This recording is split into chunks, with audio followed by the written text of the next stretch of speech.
Thank you to everyone for joining us today. I'm Matthew Fleming. I'm a partner in our Toronto office and a member of Dentons Litigation and Dispute Resolution Group. My class actions defense practice focuses principally on product liability, consumer protection, and securities class action claims. Today, I'm joined by my colleagues, Emma Irving, a partner in Dentons Litigation and Dispute Resolution Group in Vancouver and co-leader of the firm's National Class Actions Group.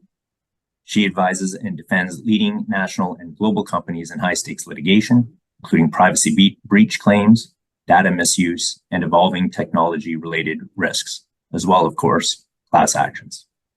Peter Stockberger is joining us from our U.S. office. Peter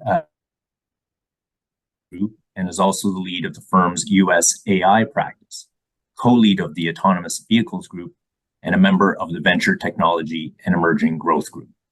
And with that, I will turn it over to Emma to take us through the current Canadian privacy class action landscape. Emma? Thanks, Matt. Hi, everybody. So as Matt said, I'm going to talk to you a bit about the Canadian perspective and where we see the trends going with respect to privacy class actions in particular. So I'm just going to start with a quick overview of the history of privacy class actions in Canada. So initially what we were seeing was Canadian courts applying a broad and liberal approach to the certification of data breach class actions. And by that, we mean class actions that are arisen by an unauthorized actor or hacker gaining access to a company's database or other personal information they're holding. It got to the point that almost any data breach incident could result in a class proceeding. And a big factor behind this historic prevalence of data breach class actions was the plaintiff's ability to use a tort called intrusion upon seclusion in these breach cases. However, as these incidents became more frequent, the courts began to scrutinize the claims more closely. And as we'll get into, we also saw the courts starting to take a harder look at the intrusion upon seclusion tort. As a result, it's been made increasingly more difficult for plaintiffs to achieve certification in data breach class actions, especially in Ontario and Alberta. As I'll get into again, courts in British Columbia have taken a bit of a mixed view on this point. But as a result, some of the class action lawyers are shifting tactics. And rather than targeting breaches by external actors, they're starting to pursue claims that are focused on how companies themselves are handling personal data, specifically alleging that businesses are either misusing or improperly collecting their customers' information in ways that violate their privacy rights. And one of the things we're noticing about some of these more recent class actions is that they're becoming more sophisticated, and plaintiffs' counsel appear to be taking more care in these claims, likely to try to get them past that first certification hurdle. So the landscape in Canada started to shift in about 2022. As I noted, prior to 2022, a key factor behind the prevalence of data breach class actions was the ability to use the tort of intrusion upon seclusion. This is a legal claim that proved advantageous in data breach cases because it allowed for liability and damages without requiring proof that the plaintiff experienced actual harm. And as a result, plaintiffs faced fewer barriers in getting class action certified, since courts could move forward with certification even in the absence of evidence that the class members could suffer any financial loss. And the landscape shifted though in 2022 when the court started to take narrow the scope of intrusion upon seclusion. And in particular, the Ontario Court of Appeal issued 3 key rulings that found that companies whose databases were breached by third-party hackers could not be held liable under the tort because it was the external hackers, not the companies themselves, who had actually intruded upon the privacy claims. The Alberta Court of Appeal took a similar approach. And so with intrusion upon seclusion no longer being applicable in these data breach cases, plaintiffs in Ontario and Alberta had to pursue claims in negligence instead. However, negligence required proof that the members of the proposed class actually experienced a measurable financial loss. And our courts have been quite clear that emotional or psychological distress from a breach isn't enough on its own to sustain a claim in negligence. So this legal shift has significantly reduced the number of viable data breach class actions in those provinces, and as a result has kind of dampened the enthusiasm of class counsel to pursue them. BC, as it was wont to do, has charted its own course a little bit. So the BC Court of Appeal, as I said, has taken a slightly different approach. It's agreed that the common law tort of intrusion upon seclusion cannot be applied to companies that have been victims of hacking, but it's left the door open for claims under the Provincial Privacy Act, which creates a separate privacy court. Specifically, the BC court has held that organizations whose systems are breached by third parties can still face liability for violating statutory privacy rights under the BC Privacy Act. And this can relate to whether they had adequate safeguards in place to protect personal information from a data breach. We've cited two cases in the slide in which the court found this, and it's interesting to note, though, that in both those cases, they involve significant data breaches involving sensitive information. That's not to suggest that the BC privacy claim is limited to those, but it is interesting to know that those were the ones that made that far.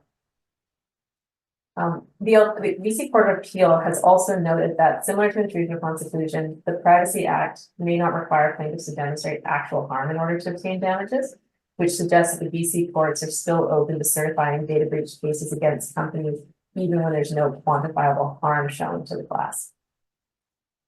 In a more recent decision, the court actually certified a class action only related to Privacy Act breaches. It dismissed the claims that were brought under intrusion upon seclusion, breach of contract, and unjust enrichment.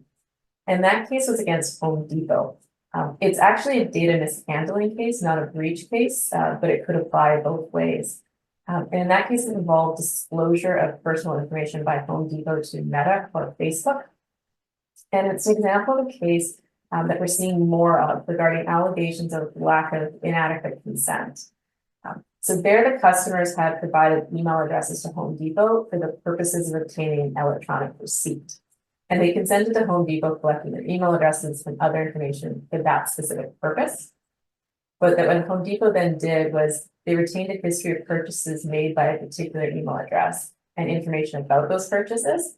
And then in order to determine whether Home Depot's advertising through Facebook was successful, it provided that information to Meta to track offer conversions. And the plaintiffs were alleging that's not what they had consented to. And so that it was the scope of their consent and what they had actually consented to, which became the issue. So with the decrease in privacy breach cases, what we're seeing instead is a pivot towards data misuse cases.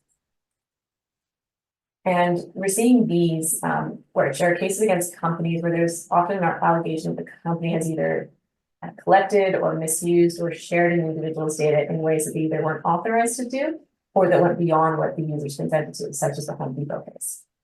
Now, the legal treatment of these claims remains uncertain. It's a developing area in Canada. And we've seen some courts that have emphasized their gatekeeping function at the certification stage and have dismissed actions that lack sufficient merit. In particular, certification has been denied where there's been no evidence that a breach of privacy laws has occurred, or the plaintiffs have failed to show that class members experience any compensable harm. A recent example of that can be seen in the Cleaver versus Cadillac Fairview case. In that case, in which our firm acted for the defendants, the court took a careful look at its gatekeeping function and ultimately denied the plaintiff's application for certification. The case involved a pilot project into shopping malls in Canada where cameras and kiosks were being used to provide estimates regarding attendees at the mall. And the plaintiffs alleged the defendants were collecting biometric data, which they weren't. But the plaintiffs made a series of claims under different provincial privacy laws, unjust enrichment, and intrusion upon seclusion. And the court took a careful look and found that most of the calls of action had not been made out. In particular, the plaintiffs had not pled damages that would rise to the level required for an unjust enrichment claim or some of the alleged statutory breaches. They also found no identifiable class as potential class members would not be able to self-identify, and that given any nominal damages, if any, that would be awarded, it wasn't the preferable procedure to kind of use this whole mechanism of class action for these claims. So the result, they declined certification. But on the other hand, we're also seeing some courts taking a more permissive approach to these kinds of cases at certification. So an example there is a recent proposed class action against Google in BC, where the plaintiff alleged that Google used its facial recognition technology to collect and store users' personal information and made it accessible to third parties absent sufficient user consent. The lower court there had refused to certify the case, finding, among other things, that the privacy claims were not viable because there were no material facts to support the claims, that Google had used its data. But the Court of Appeal then reversed that decision and held that the plaintiff's claim that Google used the data for its own competitive advantage and that Google could share its customers' data with third parties if it wanted to do so was sufficient to ground a privacy claim for class members under the Privacy Act as well as in court. So at this stage, it's still too early to determine how the courts are really going to treat these cases, and we're just going to have to watch the trends as they unfold. I'm also going to quickly talk to you about what we're seeing in Quebec. So the threshold for authorization in Quebec is very low, and authorization is the Quebec phrase for class certification, which makes it easier for plaintiffs to initiate proceedings there.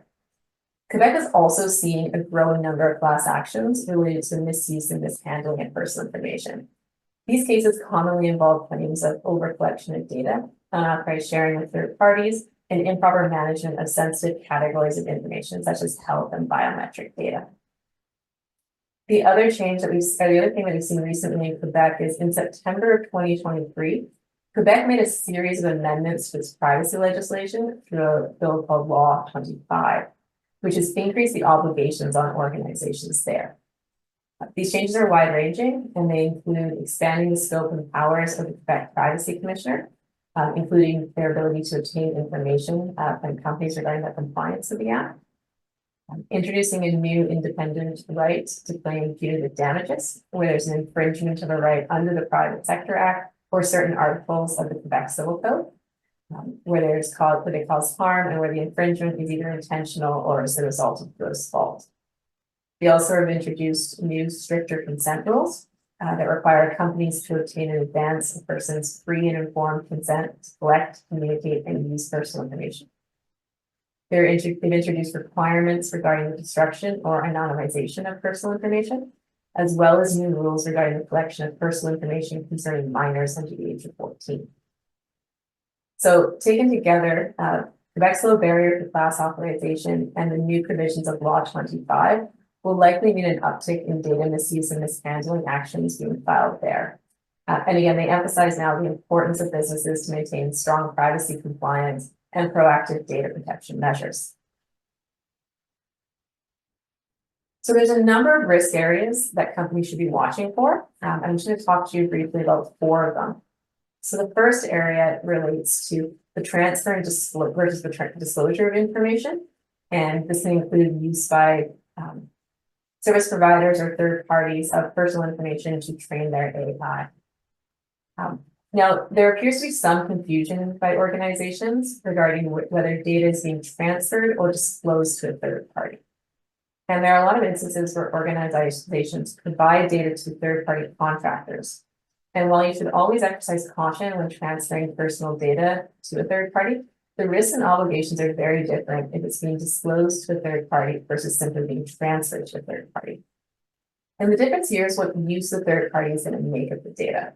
So an example is a third-party payroll company. There's a lot of companies that provide data to a payroll company solely for the purposes that that company can administer their payroll.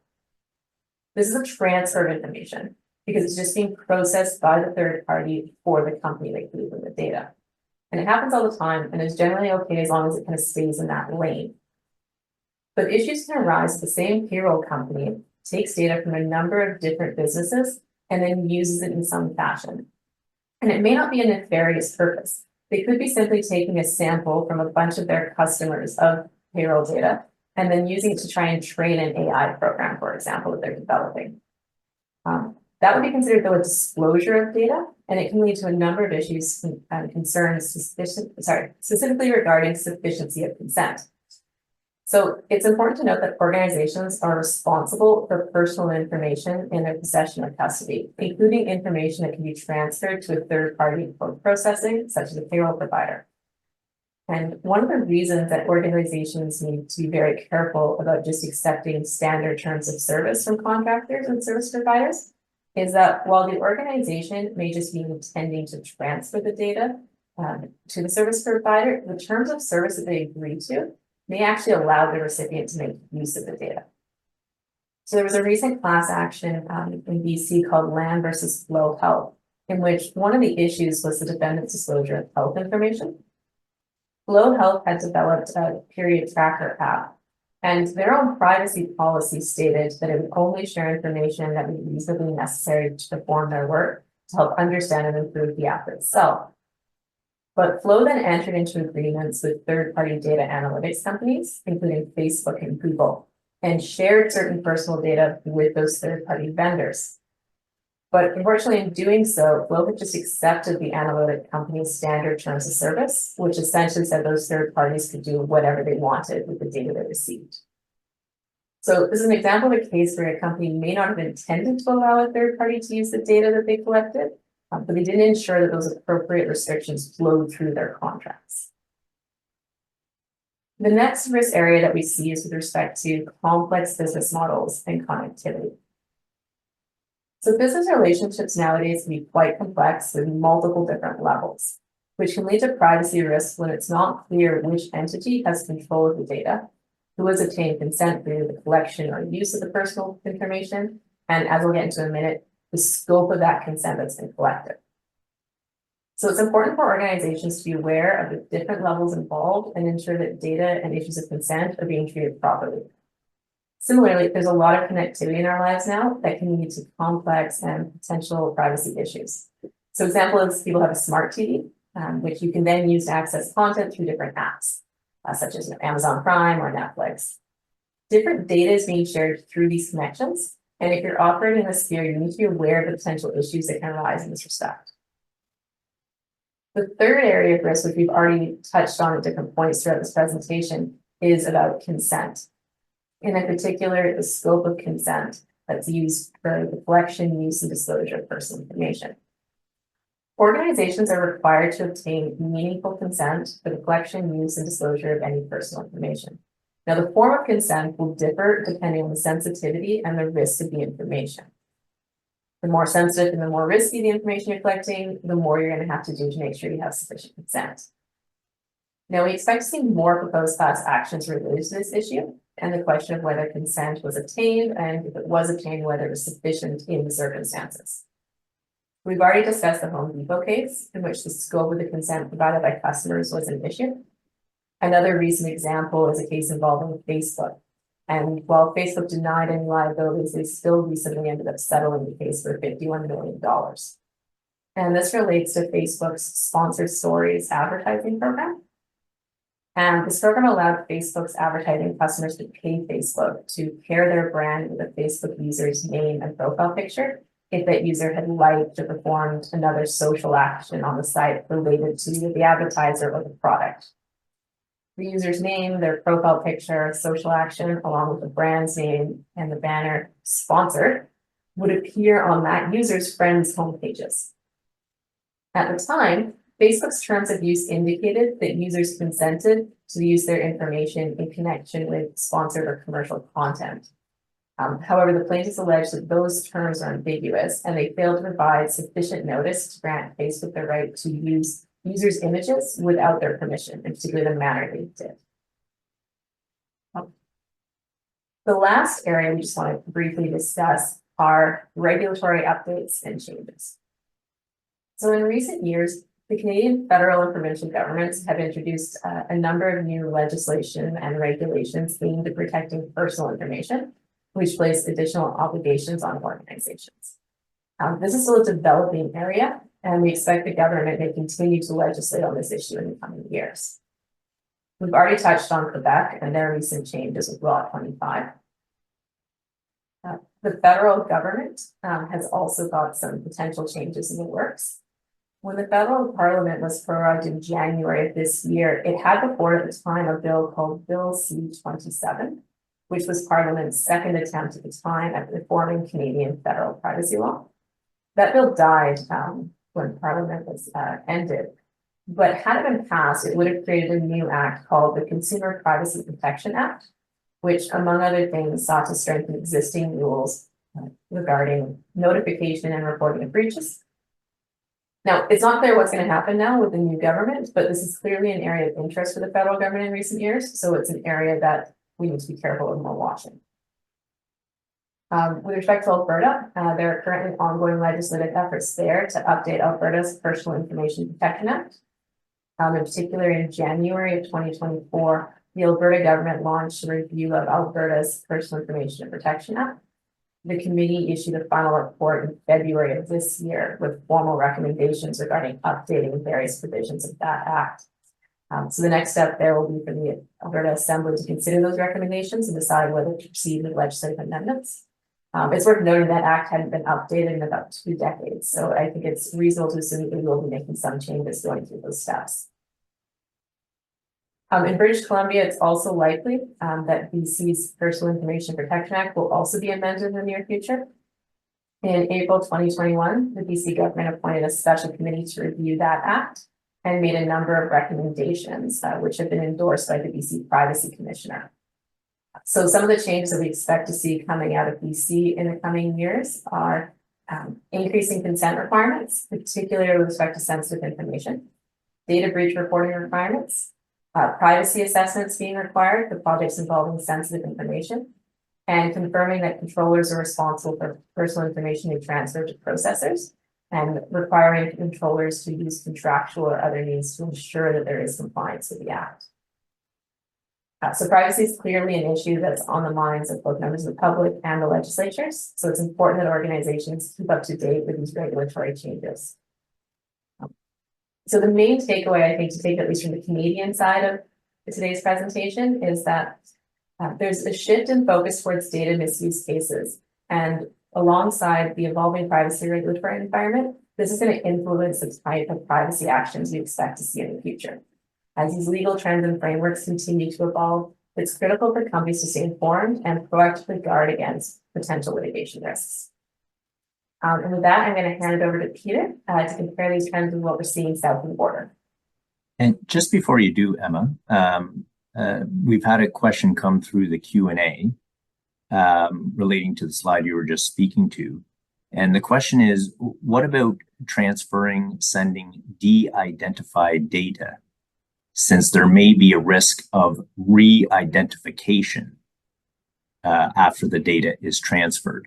Have any of the, and this is me elaborating now on the question that's been raised, have there been any cases that you have seen that have dealt with the transfer of de-identified data?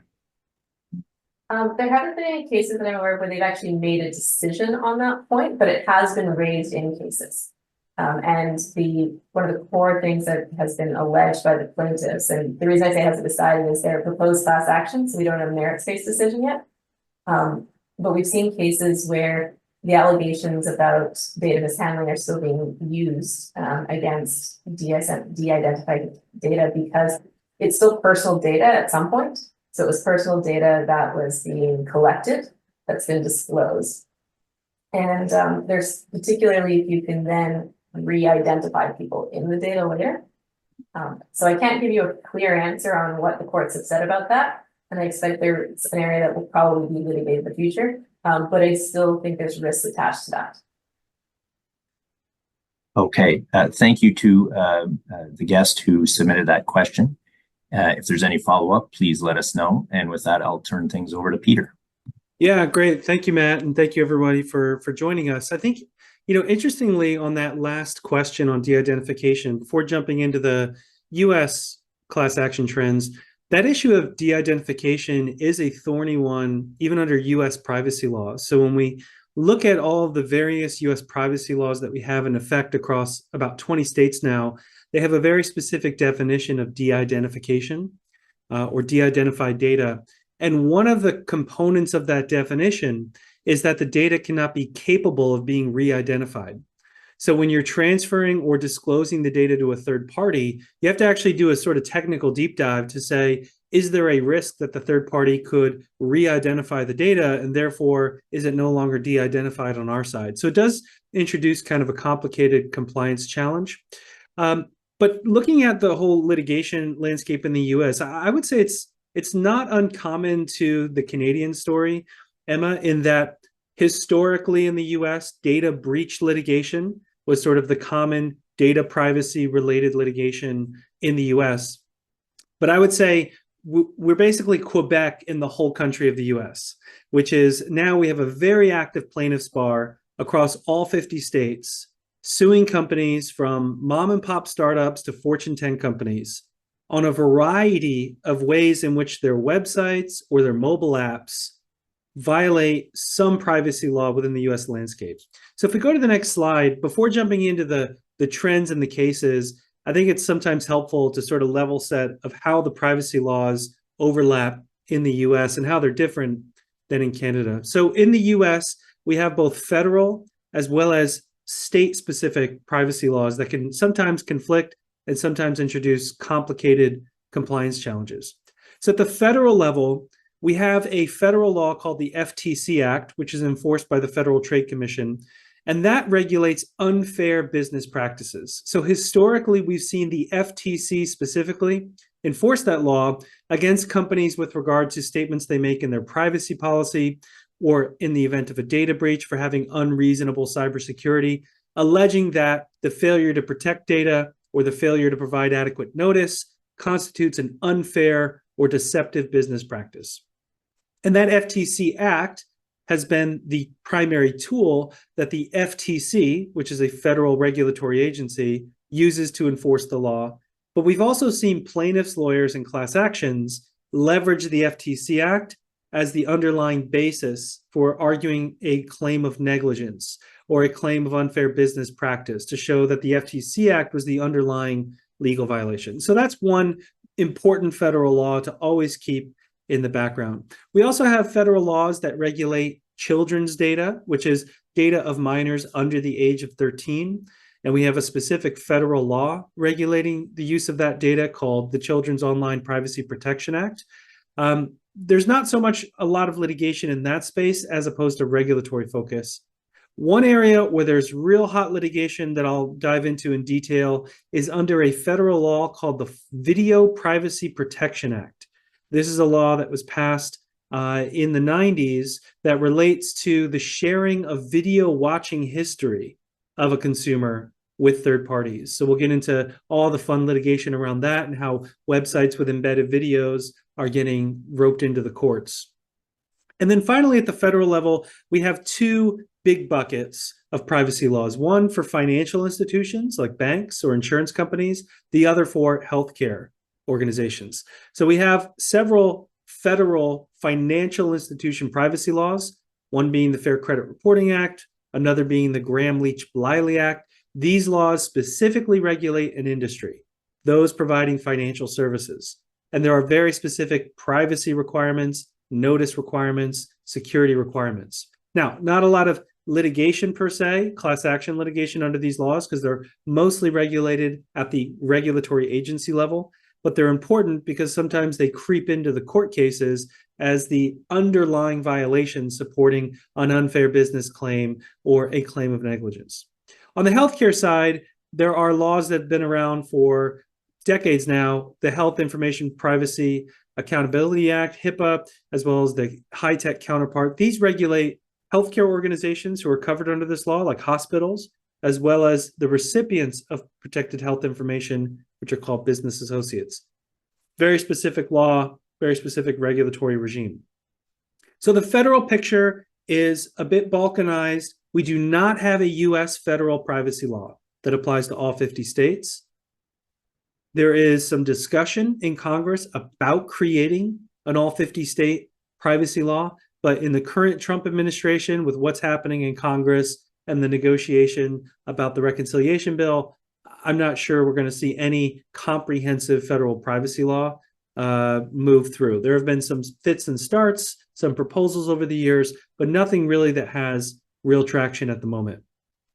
At the state level, that's where we see the most activity in the US. And we've got a number of state-specific privacy laws that the plaintiff's bar is leveraging against companies of all sizes and geographic regions. So if you're a company based in Canada, but you've got a website where people from the US access that website, you're fair game for this whole environment of litigation.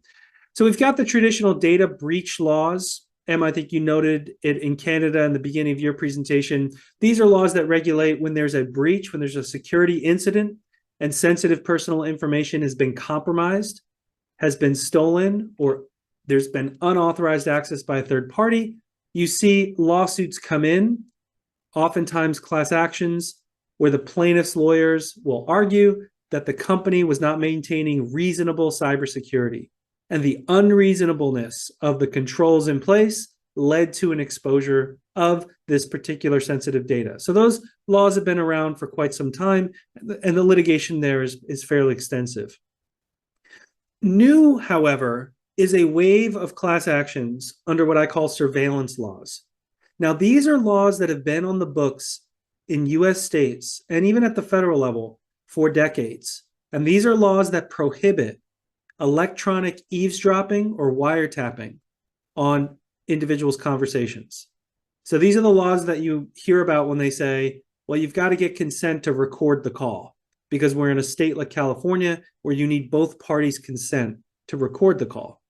Now, what these class actions allege is that when you use a third-party cookie or a pixel on your website, like Google advertising or TikTok or the Meta pixel, that's the equivalent of a third party eavesdropping in on an electronic communication between the consumer who's typing in the search query in the search box and the company, the retailer, who now has a pixel pulling in data.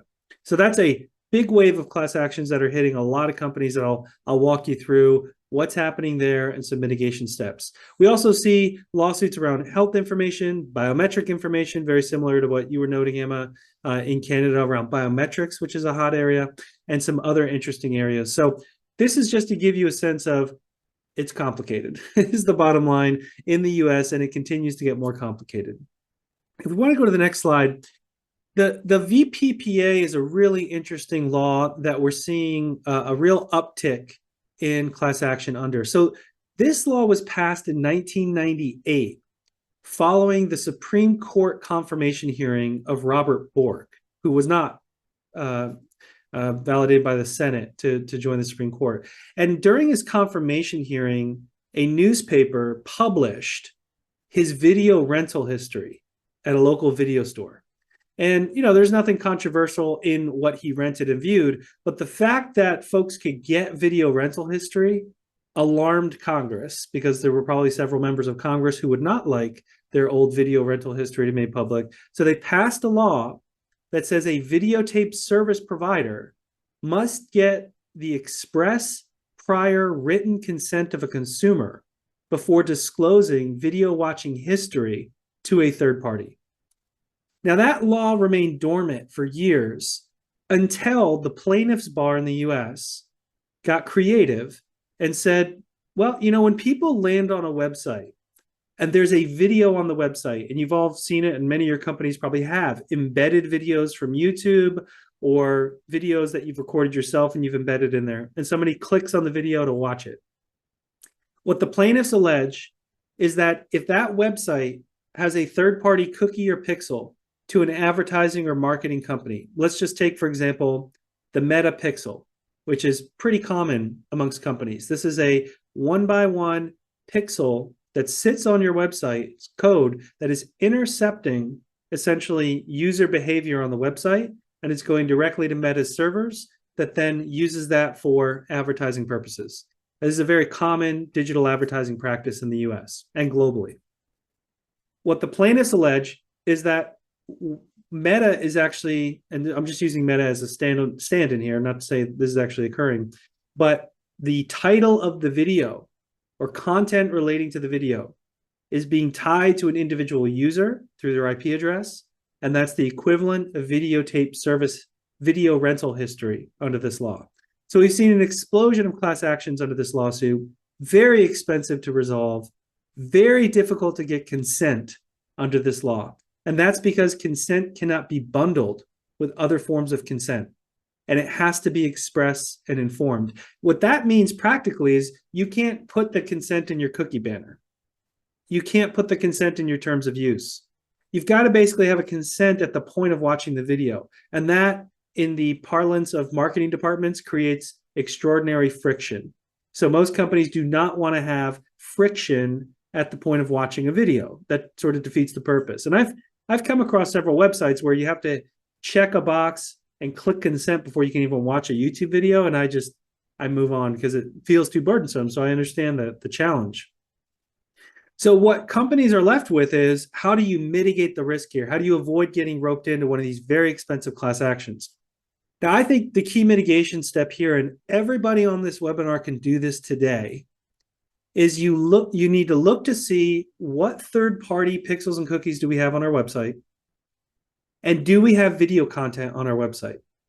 If the answer to both of those is yes, when somebody clicks on the video, is anything about the content of that video, and it's usually the title of the video, the file name, is it going to that third party? And you can see this in the back end when you look at the permissions for those codes and pixels. And if so, can you remove the file name? Can you remove the title of the video from that data feed? If you can, then the plaintiffs are not going to sue you. That's really, it's not a very difficult mitigation step, but it's one that most companies aren't thinking about.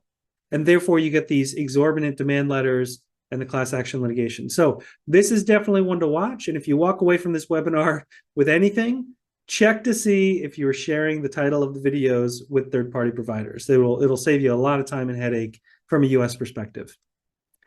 Another area at the federal level, well, at both the federal and state level, also relates to cookies and pixels. And this is that eavesdropping, wiretapping trend that I mentioned earlier. Now, several states, California being one where I'm based, which is probably the most prolific, but we also have similar laws in Massachusetts, in Florida.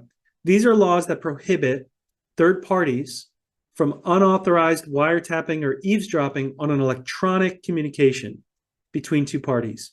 And what the plaintiffs allege is that when their plaintiff arrives on a website and that website is dropping cookies or using pixels from a third party, let's say Google Analytics, that almost every company utilizes, that's a third party now eavesdropping on what the consumer is doing on the website.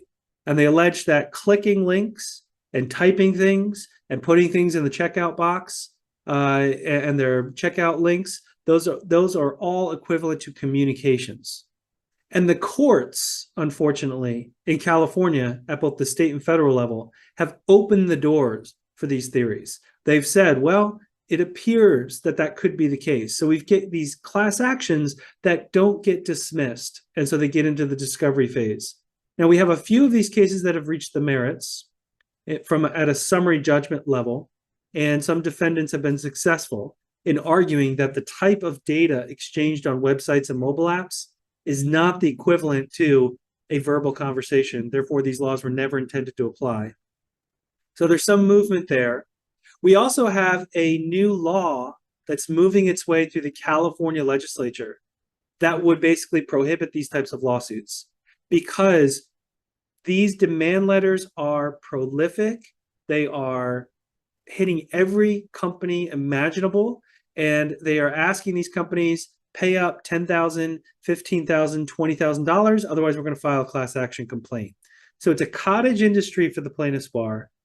Companies are paying to get rid of these cases early on for $10,000, $7,000, $15,000 because the plaintiff's bar knows that the cost of resolving it is way cheaper than taking anything to defense. So there's a whole economy around these lawsuits. Many of you may have been on the receiving end of these demand letters. The key mitigation here, the way you can avoid this whole morass and getting involved here, is to carefully map and vet the third-party tools you have on your website and ensure you've got a robust cookie banner and an adequate consent regime on that cookie banner. So there's lots of different nuances there and strategy, but that is definitely the tip of the spear on defense, is making sure you've got good disclosures, good privacy notices, and good cookie banners. That's how you're going to get the plaintiff's bar to go away. Now, I think, Emma, you mentioned it at the tail end of yours about consent in terms of service. Having a good terms of use for your website that has a class action waiver and an arbitration clause is also critically important to mitigating all of this litigation risk. And in the US, you can put in your terms of use a class action waiver and an arbitration clause if you populate that terms to the user to agree to, or at least read before they proceed with the website. So what a lot of folks are doing now in the US is they're putting a link to their terms of use in the cookie banner. And that way they can argue that there's at least been notice of the terms of use to argue that there's been implied consent. Now, some courts like that, some courts don't. It's very much a mixed bag. But Emma, I think you were mentioning earlier that terms of service are also an interesting area that's developing in Canada as well.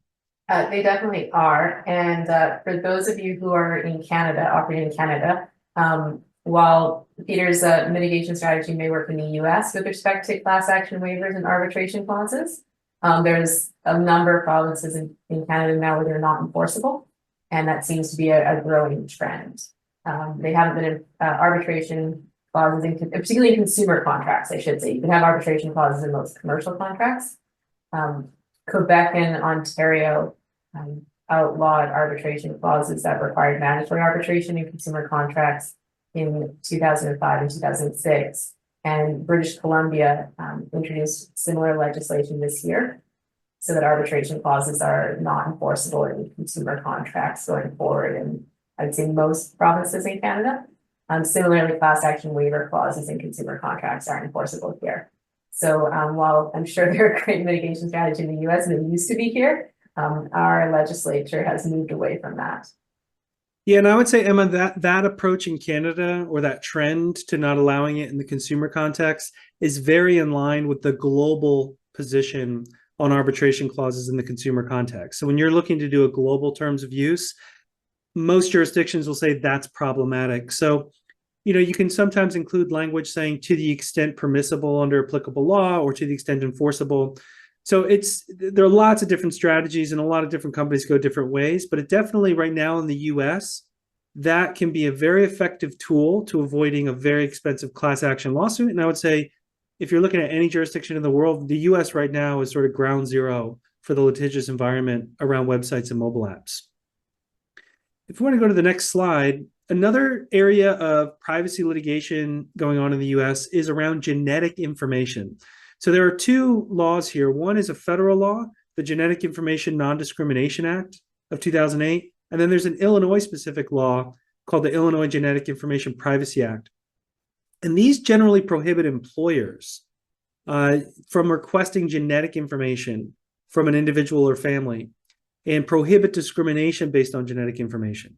So this is becoming a bigger problem in the US because of companies where DNA companies that people use to trace their family trees, or people getting genetic tests to determine genetic predispositions to illnesses or to certain types of cancers, which is increasingly becoming a common offering, at least in the US healthcare system.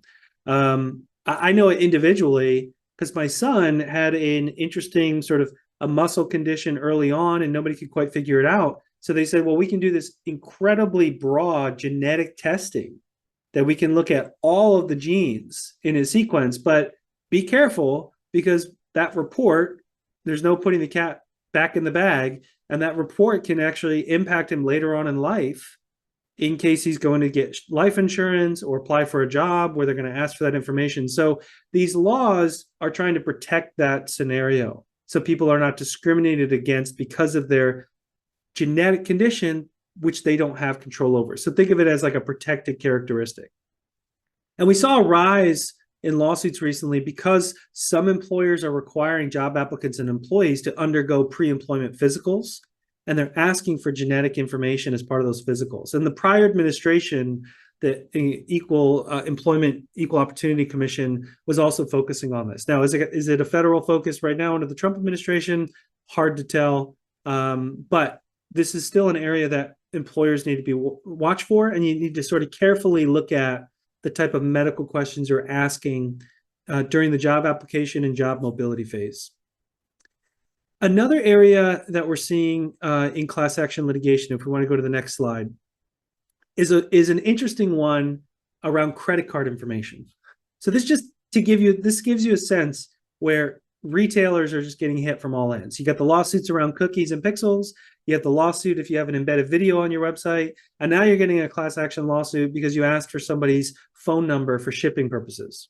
So this is a law in California called the Song-Beverly Credit Card Act. This is a law that was passed in 1971, and it prohibits retailers from asking a consumer for more information, personal information, than is necessary to run a credit card. And the reason why they passed this law was because there were a number of retail clerks in the late 60s and early 70s that were being harassed and stalked by consumers who were saying, well, the retail clerk was asking the customer rather, oh, can I get your phone number? I need it to run your credit card. And then they would be harassing the customer. So the California legislature passed this law in order to prevent that type of harm. Now, recently, the plaintiffs bar got creative and said, oh, when you go online to the online checkout flow, and everyone has experienced this, you add a product to your checkout cart, and then you click continue, and then it asks you information for shipping. And you enter in your name, your address. Oftentimes, it asks for your email and your telephone number. Then it says continue to payment. And then you get to payment, and you enter your credit card. The plaintiffs allege that you don't need things like email and telephone number to ship a product. And therefore, it's extra information that is required to process a credit card. And therefore, it's a violation of this law. And a number of big name retailers got hit with these class action complaints. Now, the law does say that you can ask for information to the extent it's necessary to achieve ancillary purposes for the purchase, like shipping or returns. So, as silly as this seems, the key to avoiding this type of lawsuit is on your checkout flow, either indicating the information is optional, which you often see now. You'll see a little optional or an asterisk, or you add a line that says this information is being used for shipping purposes only. And you also need to interrogate your shipping partners and say, do we really need an email and a telephone? Now, most people do need an email address because they need a way to get in contact with you to verify when the product's getting shipped, if there's been an issue with delay, all of those problems that can come up in the e-commerce space. The telephone number is a little trickier, but there often is a requirement from the shipping carriers, that FedExes of the world, where they require this information as part of the shipping data set in order to facilitate the shipment of a product. So I just wanted to put this on your radar. It slips under most folks' radar when they're looking at their website. But when you're thinking about a website or mobile health check to avoid US litigation, and you're looking at your cookie banner, you're looking at your videos, you're looking at the type of information you're collecting, this needs to be part of the calculus. Does our checkout flow introduce this weird privacy risk that's unique to California? So it's a weird one. It's still out there. The plaintiffs bar is still sending these demand letters. So add a couple of disclosure letters, and hopefully you'll have some protection there. Peter, quick question for you. Would that apply to California consumers who are accessing Canadian websites and receiving requests for certain information? Yeah, so it's a great question, and this really applies to all of these laws that we're talking about. If the Canadian company's got a website and they're offering their services into the stream of commerce in California, they're exposing themselves to California jurisdiction. And these laws are all consumer protection laws. So they allow the plaintiff to sue even an out-of-state company who's headquartered nowhere in California, but has a web presence and is actively selling and shipping products into California, to sue them in California court under these California laws. And Matt, to be honest with you, that's probably the number one complaint I get from clients, which is, what is this? I don't even have an office in California. I don't understand what this law is. I'm sitting in Illinois or I'm sitting in New York. Like, how is it possible that they're demanding $2 million in damages here? And that's often the unfortunate reality of the California landscape. So there are some defenses that you can build up there around jurisdiction, around standing. There are some cases that have held that just having a generally applicable website does not necessarily subject you to jurisdiction in California. But I think the critical or the material point there is, are you actively shipping products and services into California to California residents? If you just have an informational website only, a landing page that says call us for more information, that may not be enough to trigger California jurisdiction if you have no other presence in California. But these plaintiffs' lawyers they're being careful about it. They're finding companies that have enough of a hook to get over that jurisdictional hurdle. We're seeing similar jurisdictional scope arguments being made in Canada as well. And so, particularly with, as Peter pointed out, a lot of these are consumer protection laws. And so if you can create a connection to a province, you can end up being subject to their privacy laws. Now, there's a lot of overlap between the laws, but they're not entirely the same. And there are some provinces that have more robust privacy legislation, and you can end up being subject to that. We had a case recently in BC where a company that was headquartered out of BC was found to be subject to the BC privacy laws, and in fact, orders from the BC Privacy Commissioner because they were collecting personal information from BC residents. In that particular case, they were also marketing and providing services in BC, but the court found that part actually didn't matter. As long as they were collecting personal information and using it and disclosing it, and that personal information belonged to BC residents, the BC court could find that there was a substantial connection to BC. Yeah, I think this issue of kind of carefully navigating which jurisdictions you trigger is an important strategic consideration that companies need to be taking into account as part of their compliance program. And so you've got to be looking at your entire digital risk profile, what your terms of use say, where you're shipping product, and understand, are there areas where we can make a disclosure? Like this website is not intended for people in California. I mean, you could put that in your terms of use to at least try to mitigate it if you have no plans, no intent of having anybody in California use your website, but you can't really geofence it out. There are some other options where you can place geofencing restrictions on the website based on the location of the IP address. Now, that's not foolproof because people use VPNs and it looks like they're sitting in different locations, but there are some technical controls there as well. Another area of privacy risk going on in the US is around biometrics. This is very similar to what you were mentioning, Emma. This is an area that has been ripe for litigation in the US for years now, most notably under the Illinois Biometric Privacy Act. That's really been where all the action is at. And this law is very strict and says if you're collecting anyone's biometric identifiers or information, identifiers are things like iris scan and fingerprint, facial geometry. Biometric information is information based on those biometric identifiers. So it's a very broad definition. You need to get express consent. You need to provide express notice. There are specific retention limitations. Now, compliance is not all that hard, but you can't fix it once it's already been done wrong. And there are significant penalties and damages under those laws. We're seeing additional US states adopt similar laws as well. So biometrics, always an area of risk in the US. And then if we go to the last slide, data breach litigation, I mentioned it earlier, this one's standard in the US. I don't think we need to spend too much time on it, but bottom line here is you got to ensure you've got reasonable cybersecurity controls. And to give you a quick tip, in California, the California Attorney General's Office considers the CIS controls, the Center for Internet Security Controls, as baseline reasonable. So if anything, make sure your cybersecurity program aligns with the CIS controls, because that's what California is going to hold you to in litigation.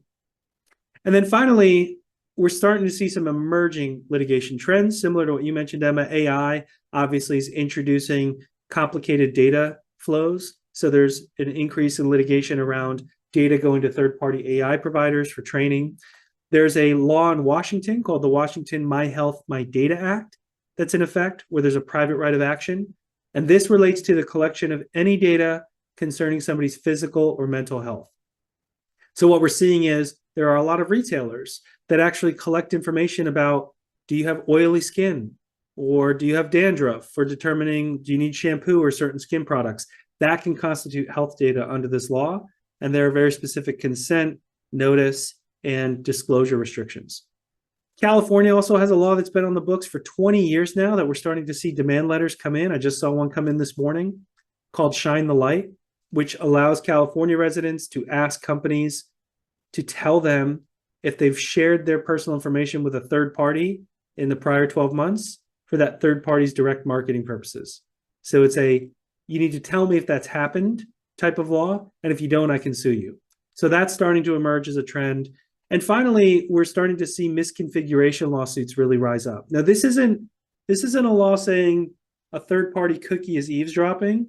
This is a law saying I went on your website, I went on your cookie banner, I clicked reject cookies, and I looked on your website and I can still see third-party code running. You misconfigured your cookie banner. You're being deceptive. It's deceptive advertising. And so we're starting to see that trend as well. So I think, Emma, my key takeaway, similar to yours, is you've got to map compliance carefully. An ounce of prevention is worth a ton in this space. So work with your privacy counsel to get your website and mobile app tightened up, because dealing with the class action litigation and the settlement demands and all of the complicated plaintiff's theories is much more difficult on the back end than it is just to resolve the issue on the front end. So with that, I know we've got a few minutes left. Matt, I don't know if any additional questions have come in, but we'll be happy to answer any. None have come in thus far, Peter. I'm assuming that's because you've answered all of them already. Thank you to both you and Emma for a very practical presentation with a review of some of the current issues and also some useful insights on how to address them. I think that was great. I'm sure no one's going to argue if we give them back a minute or two in their day. So I'll thank you both again, and I'll thank everyone for joining us today.